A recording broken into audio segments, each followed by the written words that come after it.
Eu não podia ter uma opinião diferente. Eles tiraram o direito de eu me sentir triste, de eu chorar. Eu não poderia chorar. Ela só falou que não era pra mim chorar muito, porque senão minha mãe ia achar estranho. Muitas igrejas hoje pensam como uma empresa. A empresa não quer funcionário problemático. Se eu tô com 50 reais na minha carteira, eu vou dar uns 50 reais que eu tenho. E eu me senti culpada por muito tempo. Parece um delírio coletivo. Era praticamente um coach espiritual.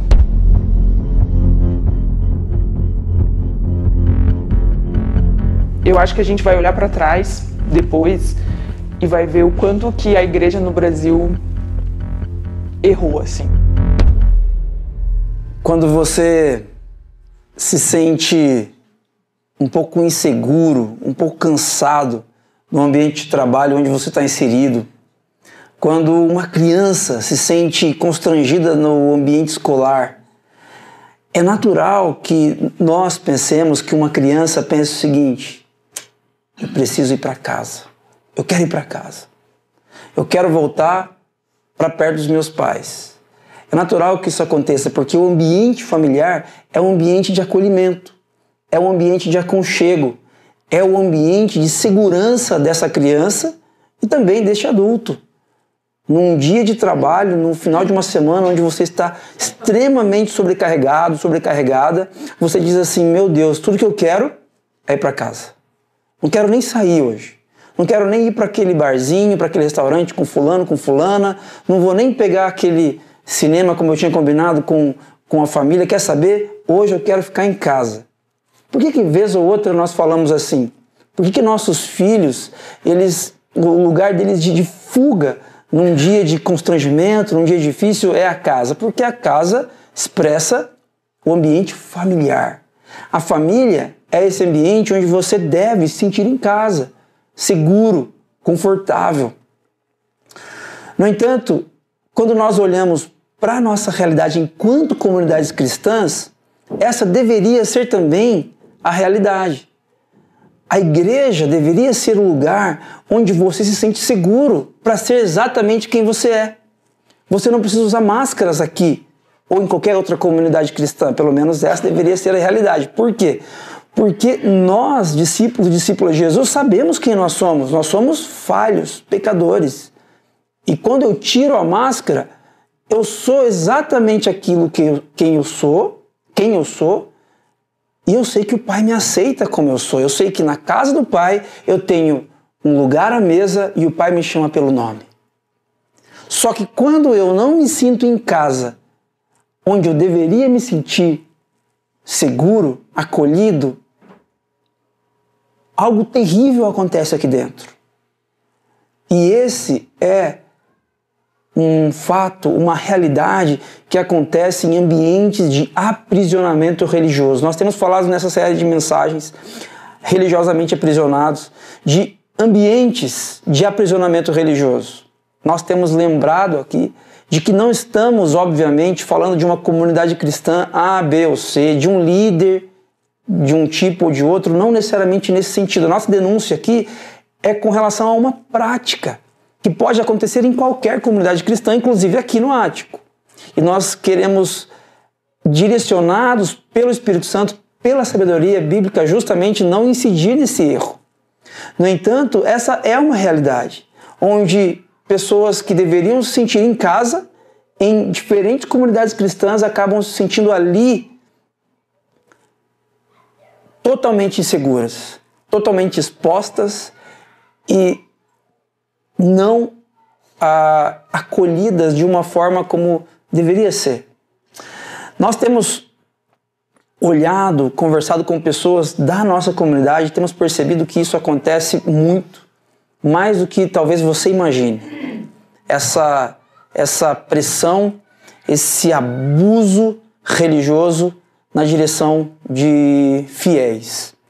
E nós colhemos alguns depoimentos e temos passado esses depoimentos por domingo. Hoje nós passaremos um aqui e eu gostaria de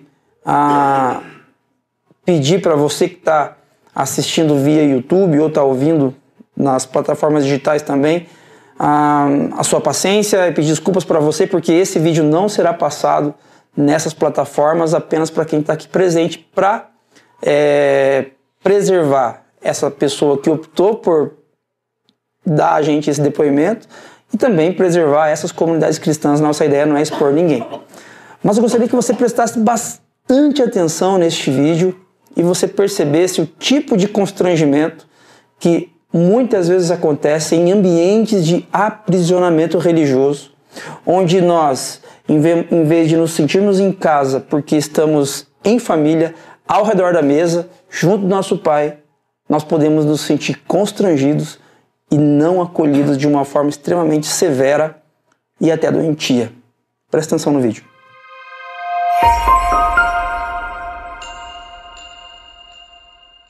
Eu não sei se você já teve alguma experiência parecida com essa, de algum constrangimento em alguma comunidade cristã. Mas o que é interessante é que, e o que me vem à mente é que muitas vezes inúmeras pessoas têm uma série de observações quanto a igrejas, quanto a comunidades cristãs. Não, eu jamais faria parte de uma comunidade cristã. Por quê? Porque lá eles fazem isso. E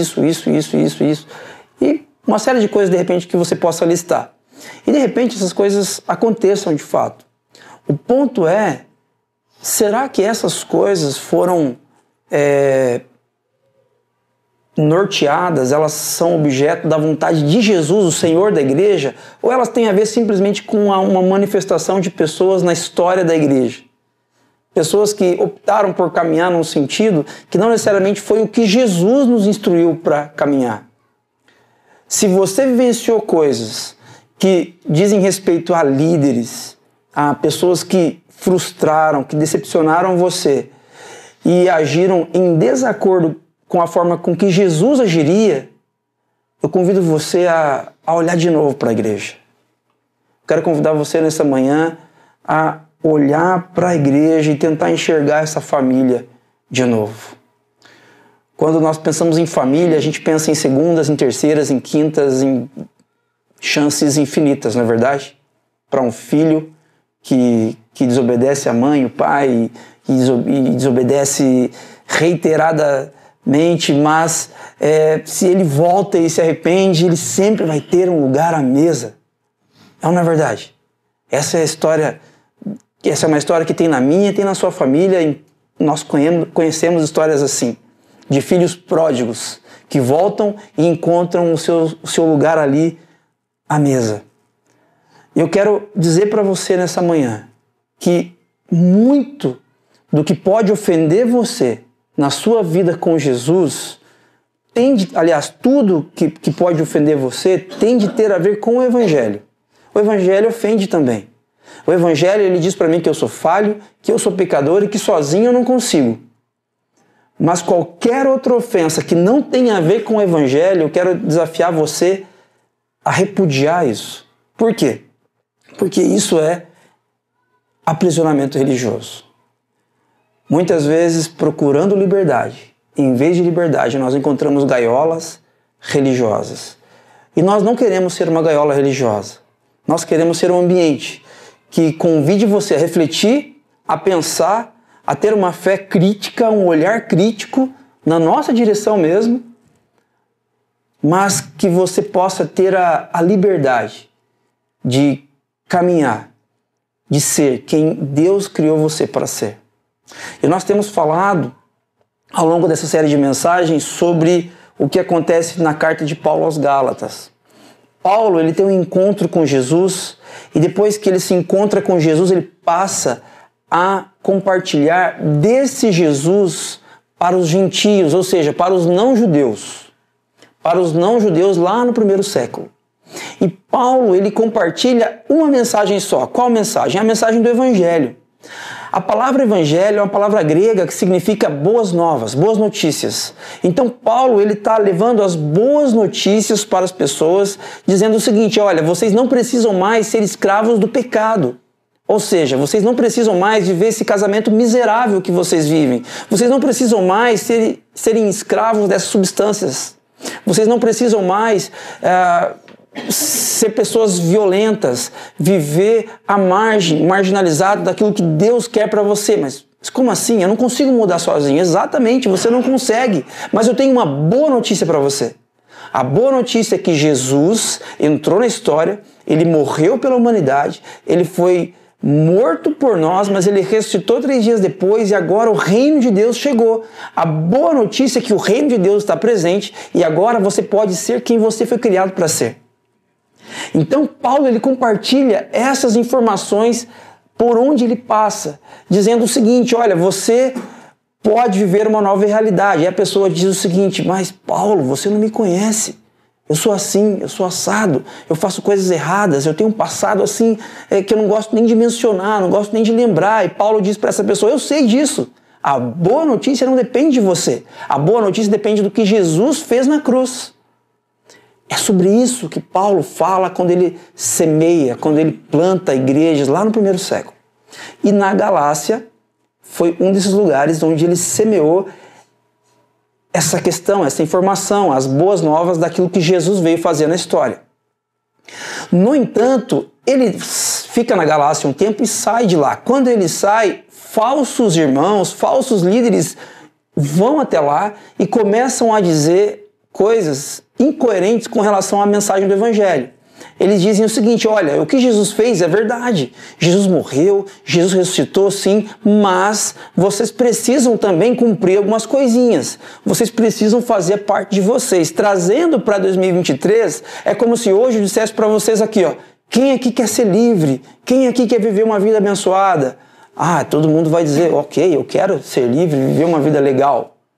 Ah, você precisa de Jesus, mas você precisa também estar aqui religiosamente todo domingo. Você precisa participar também de uma campanha que a gente faz às quartas-feiras, onde você vai ter que estar aqui 7 semanas seguidas, 21 semanas seguidas, 100 semanas seguidas. Você vai precisar dar uma oferta generosa, você vai precisar fazer assim, assim, assado. Além disso, você vai precisar deixar de comer nesse ambiente, vai ter que usar roupas nesse sentido. O que eu estou fazendo?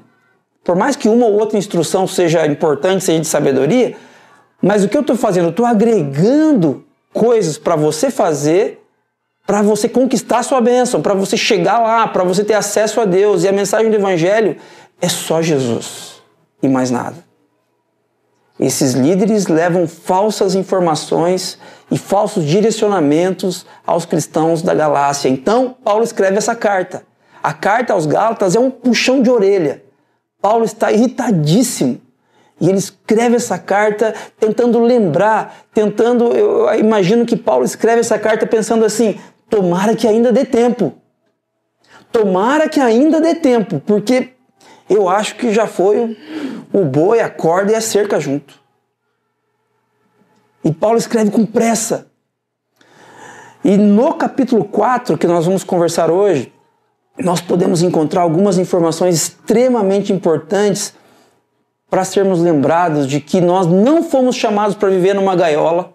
Você não foi chamado, não foi criado por Deus para viver dentro de uma igreja, engaiolado, fechado e submisso de uma forma completamente desequilibrada a um líder ou a uma líder. Não, você foi feito, foi criado, criada por Deus para viver uma vida de liberdade. Essa liberdade é aquilo que Deus criou você para ser. Você faz parte de uma comunidade cristã, sim, porque quando olhamos para a Bíblia nós percebemos que Deus nos abençoa comunitariamente. Deus não nos trata como indivíduos. Então participar de uma comunidade cristã não é estar dentro de uma gaiola. É você estar num ambiente onde Deus nos abençoa, desde que esse ambiente esteja centrado no Evangelho. Se ele for centrado e pautado no Evangelho, a sua vida será uma vida de liberdade. Eu quero destacar algumas coisas aqui nessa manhã para que nós nos encontremos nessa família de Cristo. E a primeira coisa que eu queria destacar é que se estamos revestidos de Cristo, então somos todos filhos e filhas de Deus. Existe uma noção geral na nossa sociedade de que todos nós somos filhos e filhas de Deus. Todos nós somos filhos e filhas de Deus. Se nós cremos que Deus criou todas as coisas, se você crê que existe um Criador que fez todas as coisas, de fato, todos nós somos criação. Todos nós somos criação de Deus, mas filhos e filhas nós somos se existe uma condição, se estamos revestidos de Cristo. É isso que Paulo nos ensina a partir do capítulo 4. E eu quero ler com vocês aqui, ainda voltando um pouquinho no capítulo 3 de Gálatas, dos versos 26 ao verso 29. Paulo ele nos lembra a respeito dessa família, de um pressuposto para que nós de fato façamos parte disso. Todos vocês são filhos de Deus, mediante a fé em Cristo Jesus, pois os que em Cristo foram batizados, de Cristo se revestiram. Não há judeu, nem grego, escravo, nem livre, homem, nem mulher, pois todos são um em Cristo Jesus. E se vocês são de Cristo, são descendentes de Abraão e herdeiros segundo a promessa. Gente, presta atenção nisso. Hoje, nós estamos vivendo um momento onde existe um incentivo, né, para que haja uma linguagem inclusiva. Então eu falo bom dia, amigos e amigas. Bom dia, discípulos e discípulas de Jesus. Tudo bem? Nesse contexto aqui, no grego, assim como no português, o masculino também abrange o neutro. Então, quando Paulo está dizendo aqui filhos de Deus no masculino, ele também está abrangendo as mulheres. E para que a gente tenha certeza disso, ele coloca essa expressão todos no início da frase. Todos vocês são filhos de Deus. E para que você não tenha dúvida nenhuma disso, ali na frente ele ainda diz, ó, não há judeu nem grego, ou seja, não há barreira cultural, não há escravo nem livre, não há barreira de classe social e não há barreira de gênero, nem homem e nem mulher. Todos vocês são filhos de Deus. Trazendo para hoje, para o nosso campo semântico cultural, nós diríamos, todos vocês são filhos e filhas de Deus. Mas por que isso é uma informação importante? Porque nesse tempo aqui, quem é o herdeiro? Apenas o homem. Apenas o filho homem é herdeiro. O que Paulo está dizendo aqui é uma bomba, é uma explosão. Ele está dizendo, vocês filhos, vocês filhas, todos vocês são herdeiros. Desde que tenham a fé em Cristo Jesus. Perceba, não tem nada a ver com a gente, tem a ver com Jesus.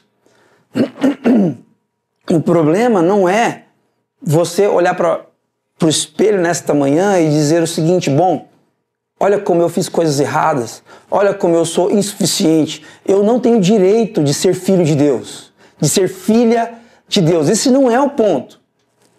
Porque Paulo está dizendo aqui, todos vocês que parecem que merecem um pouquinho mais, vocês sem eira e nem beira, vocês que fazem um monte de coisas erradas, vocês que à luz da sociedade não poderiam ser filhos de Deus, todos vocês são filhos de Deus, mediante a fé em Cristo Jesus.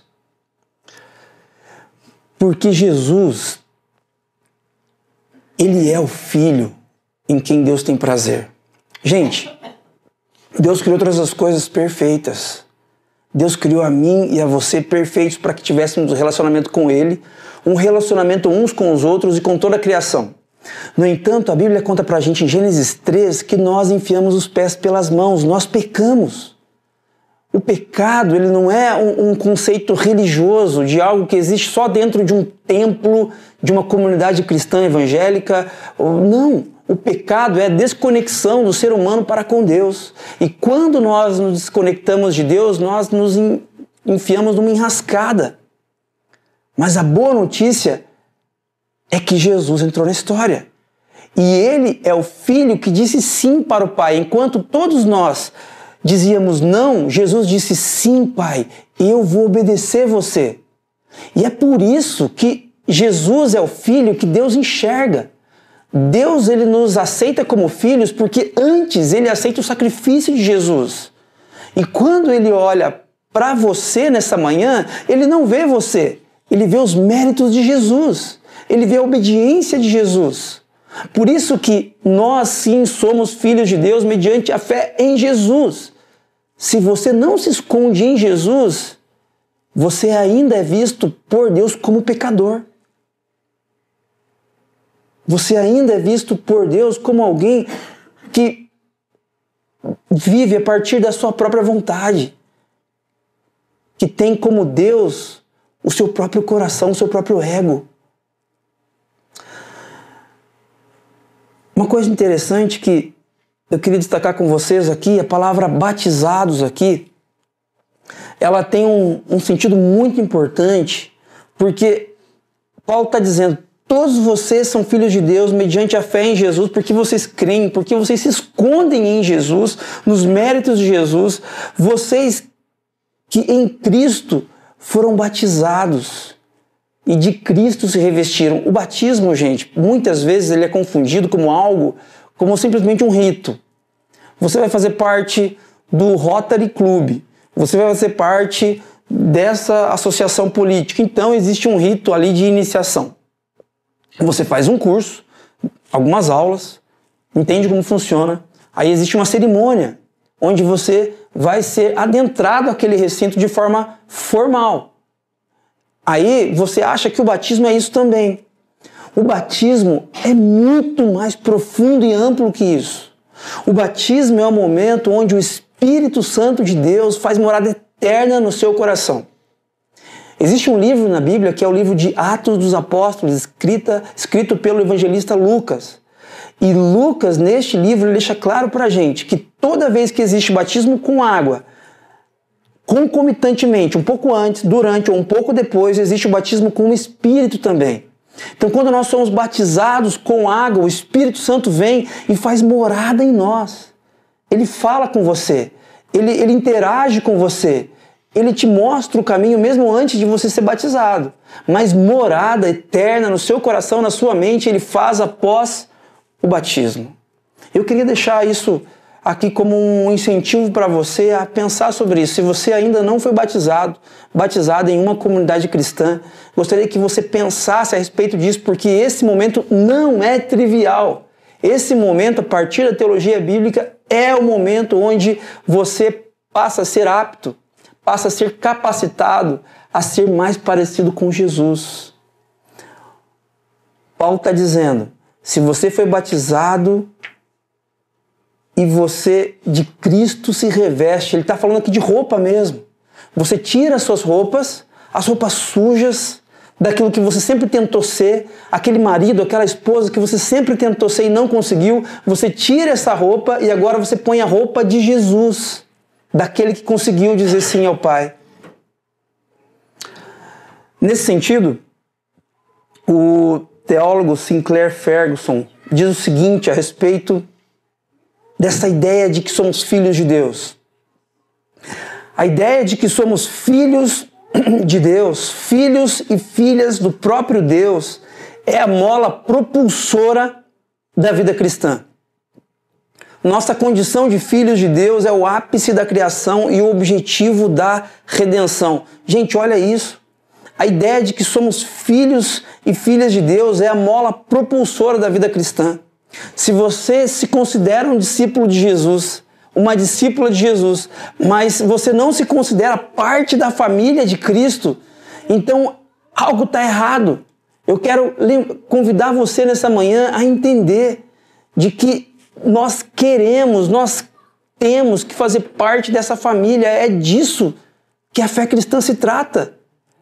Você de alguém que está com fome, de alguém que está perdido, não achando sentido para a sua história, você encontra uma mesa. Nessa mesa você encontra alimento. Esse alimento, que é a própria vida de Jesus, traz satisfação para o seu físico, mas especialmente para a sua alma. Você encontra senso de pertencimento. Se ninguém te conhece de fato, na sociedade há alguém que te conhece, que é o seu Pai, Criador, e Ele chama você pelo nome. Mas existe um processo para você estar nessa mesa, ao redor dessa mesa, e revestir-se de Cristo diariamente, um dia de cada vez. Esse processo é crer em Jesus, ter fé em Jesus de que Ele morreu na cruz e Ele pagou o preço de fato por seus pecados. Dar os mais passos nessa direção de você fazer parte de uma comunidade cristã. Isso não é um bicho de 7 cabeças. Talvez fazer parte de uma comunidade cristã para você é, meu Deus, de segunda a segunda estar na igreja e nunca me vi fazendo isso, jamais eu vou fazer isso, e não faça mesmo, não se envolva em um ambiente de aprisionamento religioso assim.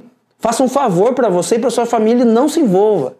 No entanto, fazer parte de uma comunidade cristã saudável é bênção para sua casa, é bênção para o seu casamento, é bênção para os seus filhos, é bênção para os filhos dos seus filhos que nem nasceram ainda. Porque nesse ambiente comunitário cristão, o Espírito Santo de Deus está sendo derramado domingo após domingo, domingo após domingo, e enchendo o seu coração de sentido de vida e dando norte para a sua história. De você não mais viver por você mesmo, pura e simplesmente, mas de você ser lembrado pela palavra de Deus de que você faz parte de uma família. De uma família. Nós acreditamos no batismo de uma forma muito profunda. Nós acreditamos na aliança de Deus com o seu povo desde os seus filhos. O meu filho, Gael, ele foi batizado em novembro de 2021. Ele nasceu em março. A gente estava ali com as questões da pandemia.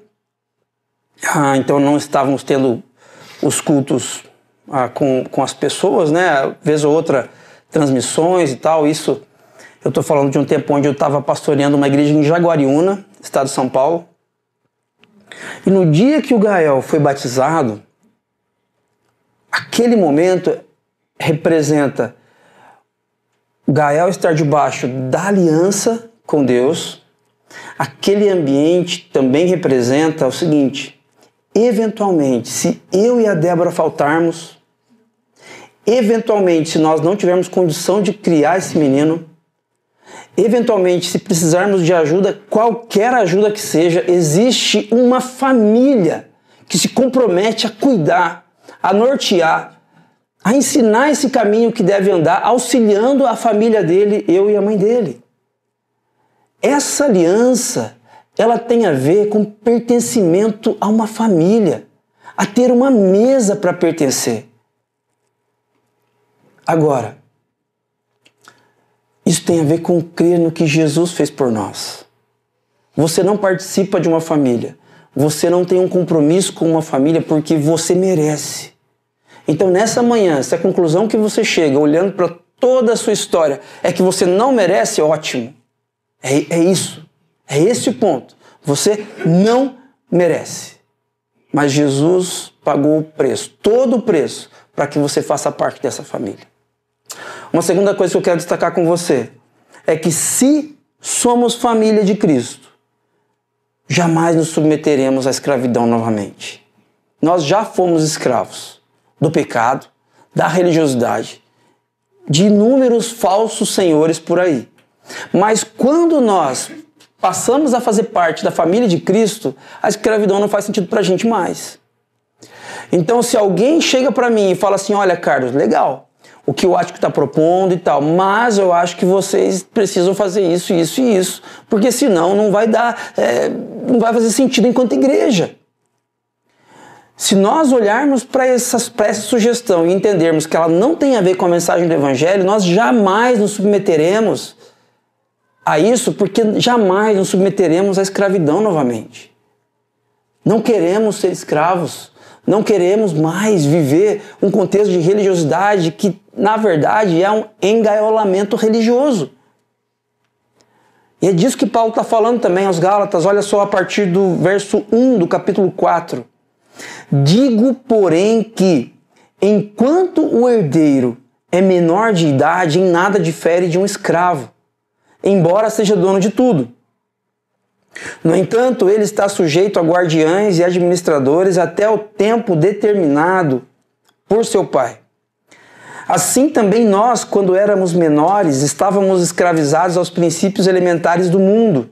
Mas quando chegou a plenitude do tempo, Deus enviou seu filho nascido de mulher, nascido debaixo da lei. Gente, olha só. Um herdeiro, no tempo, aqui no primeiro século, ele precisava de um tutor até os 14 anos. Até os 14 anos ele precisava de um tutor. Dos 14 anos até os 25, ele ainda precisaria de um administrador dos seus bens.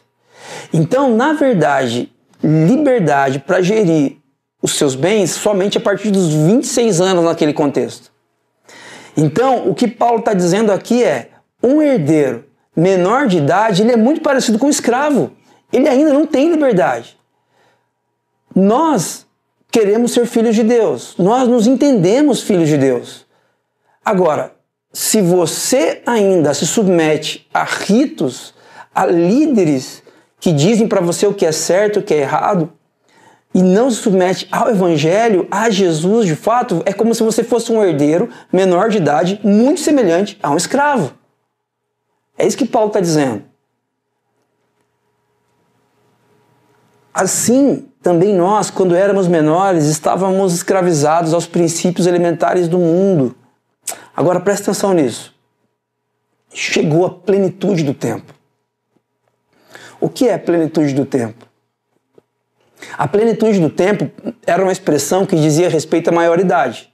Então assim, chegou a maioridade, você não precisa mais ser conduzido por líderes, porque agora Jesus está aqui. Jesus representa a plenitude do tempo, o tempo onde nós não precisamos mais de uma lei apontando para nós o caminho, porque agora nós estamos de fato com a vida, com todo o sentido para a nossa existência. Agora, presta atenção nisso.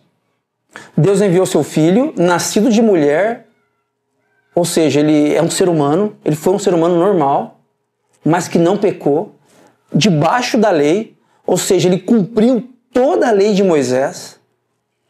Mas eu quero destacar com vocês uma coisa aqui.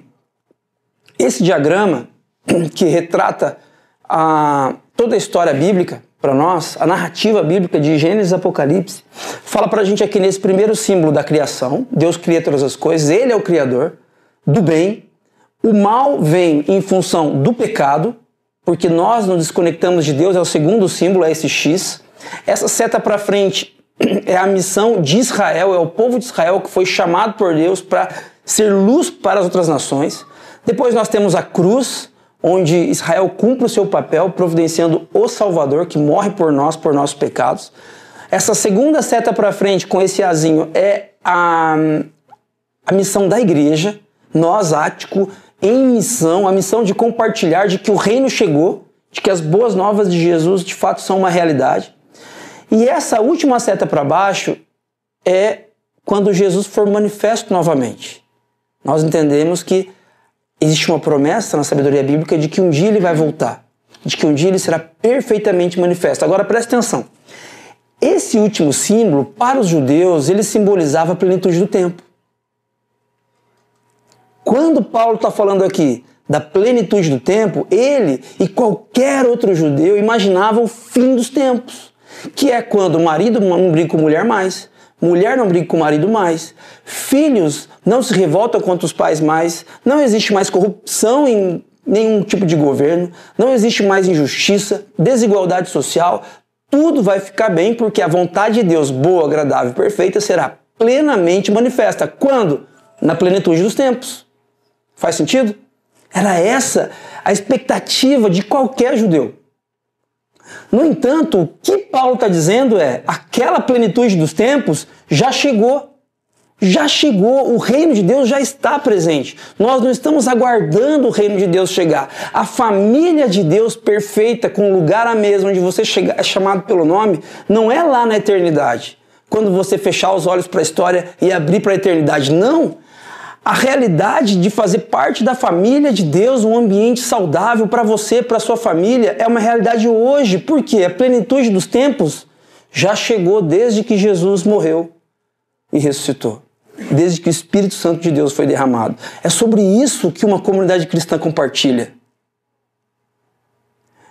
Quando você compartilha com alguém a respeito da sua fé, com um amigo, com uma amiga, você corre o risco de, ao compartilhar, essa pessoa dizer o seguinte: bom, como você é chato, não para de falar de igreja, não para de falar de Jesus, não para de falar desse negócio, e eu não quero saber disso. E é verdade, você corre esse risco mesmo, principalmente se você estiver compartilhando sobre uma denominação, sobre um líder específico. Agora, quando nós estamos falando disso aqui, gente, nós estamos falando da plenitude dos tempos. Nós estamos falando da melhor notícia que a humanidade vai vivenciar em toda a sua história. E Jesus venceu o caos. Nós não pertencíamos a mesa nenhuma. Nós não pertencíamos à mesa do Pai. Por quê? Porque o Pai é perfeito e nós não somos. O Pai é santo e nós somos pecadores. Jesus, ele construiu uma ponte. E aquela realidade prometida lá no final dos tempos é uma realidade possível para você hoje. Então, quando você acordar de manhã e pensar assim, hoje eu quero ser um marido melhor. Hoje eu quero ser um pai melhor. Hoje eu quero ser um profissional mais dedicado e íntegro. Isso era uma impossibilidade antes, porque você estava preso ao pecado.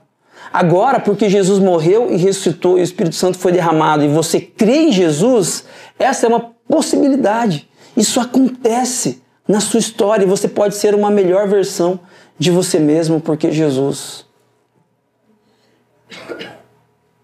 nos reaproxima do Pai. E nós podemos ser, de fato, quem o Senhor nos criou para ser. Versículo 5. Por que isso acontece? A fim de redimir os que estavam debaixo da lei, para que recebêssemos a adoção de filhos. E porque vocês são filhos, Deus enviou o Espírito de seu Filho aos seus corações, o qual clama Abba, Pai. A palavra Abba, Pai é uma expressão grega. O Abba vem do aramaico, uma língua antiga do povo hebreu, que significa paizinho, aquilo que o Rubem mencionou ali. Jesus, ele ousa e ele chama o Pai de paizinho, mas Paulo diz aqui que nós também podemos chamar o Pai de paizinho. Por quê? Porque não estamos mais debaixo da lei.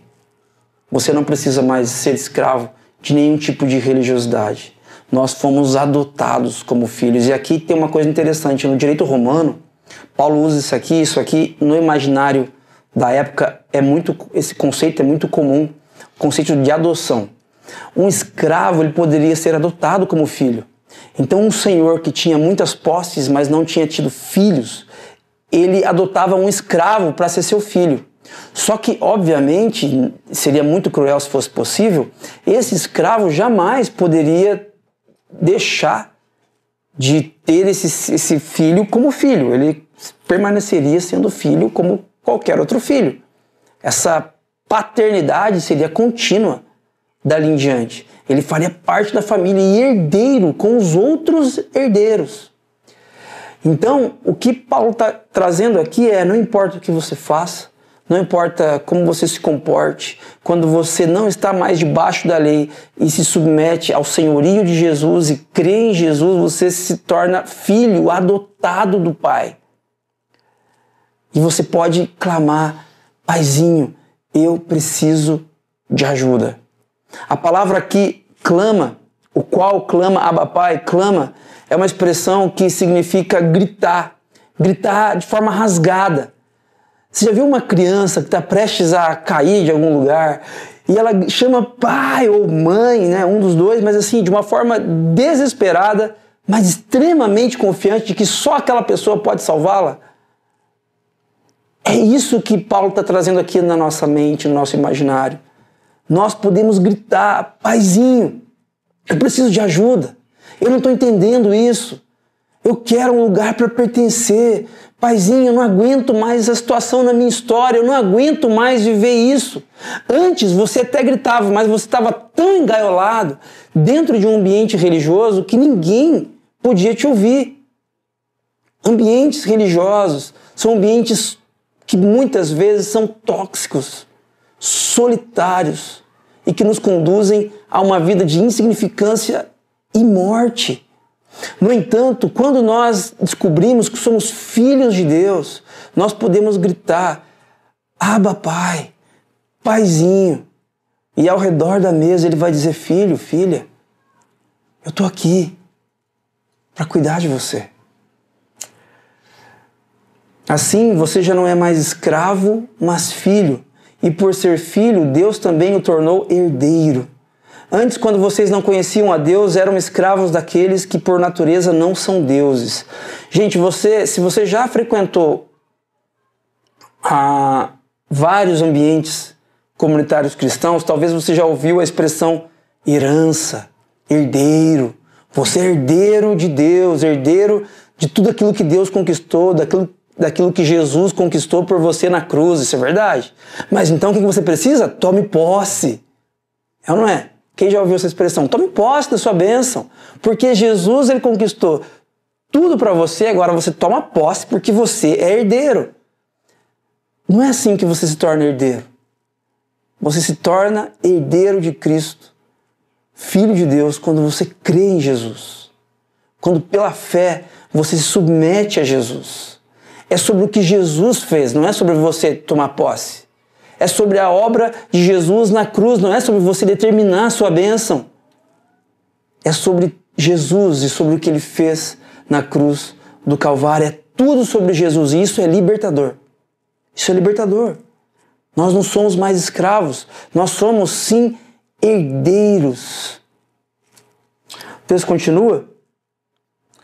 Mas agora, conhecendo a Deus, ou melhor, sendo por Ele conhecidos, como é que estão voltando aqueles mesmos princípios elementares, fracos e sem poder, querem ser escravizados por eles outra vez?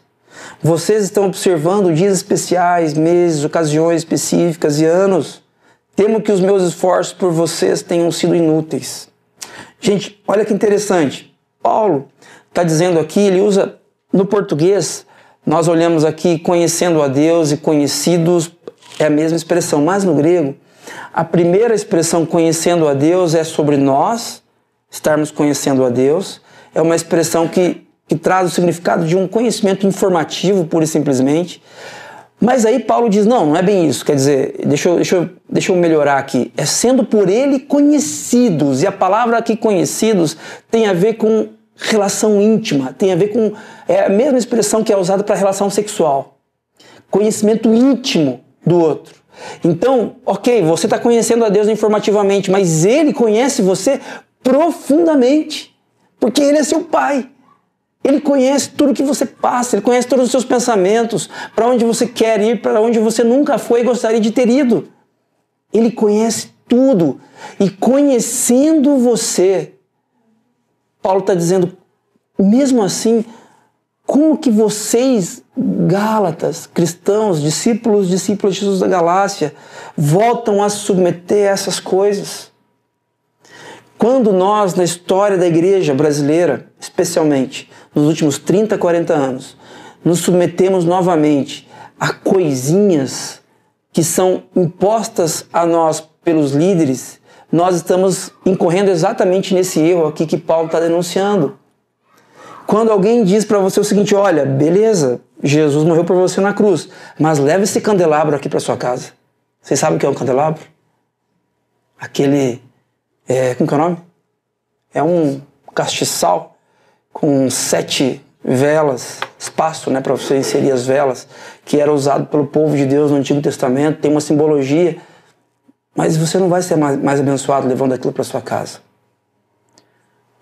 Beleza, Jesus morreu por você na cruz, você pode orar na sua casa para abençoar o seu lar, mas por via de dúvidas, pendure essa bandeira de Israel aqui na entrada da sua casa para não entrar nada de ruim na sua casa. Por via de dúvidas, coloque esse peixinho aqui no seu carro, para que o seu carro seja bem abençoado. Por via de dúvidas, anda com uma camiseta, assim Jesus chama e eu também. Porque assim a sua casa vai ser mais abençoada. Coloca um versículo bíblico ali na janela. Essas coisas, gente, não são pecado necessariamente. Você não precisa... De repente, se você tem um adesivo, tem uma camiseta, ótimo, use, tá tudo certo, mas não se prenda a isso. Não ache que porque você tem essas coisas, Deus abençoa você, porque Ele te conhece que você faz parte da família. É porque Jesus morreu por você na cruz, não é pelo que você faz ou deixa de fazer. Paulo diz que quem se comporta assim faz com que ele se sinta inútil. Olha, temo que meus esforços por vocês tenham sido inúteis. Não se submeta a nenhum tipo de escravidão se de fato você faz parte da família de Jesus. E por último, para a gente concluir, se somos família de Cristo, sempre compartilhamos sobre as boas notícias.